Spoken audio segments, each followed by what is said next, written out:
ফুটবলের রাজা Lionel Messi কিংবা পেলে ম্যারাডোনা হলেও স্কিলের রাজা একজনই, কোনো তর্ক ছাড়াই তিনি রাজা। নিঃসন্দেহে সেই ব্যক্তিটি নেইমার জুনিয়র। বল পায়ে রাজত্ব কায়েম করা নেইমার আবারও আলোচনায় এসেছেন তার স্কিল শো করে। সান্তোসের হয়ে স্কিল শো করে আলোচনার কেন্দ্রবিন্দুতে পরিণত হয়েছেন নেইমার।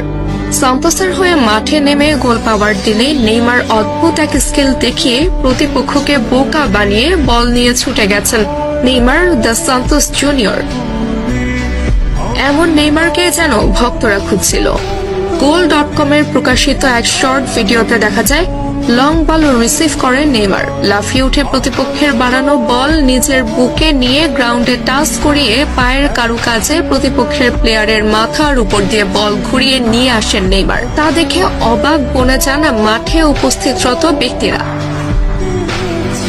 একজন ফুটবলার কতটা পারদর্শী হলে অন টাইমে এমন স্কিল শো করতে পারেন সেটি যেন আলোচনার বিষয়।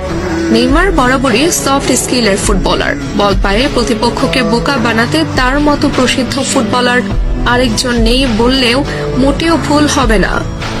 তবে এমন স্কিল ফুটবলারের সার্ভিস সান্তোস কতদিন নিতে পারবে সেটি মূল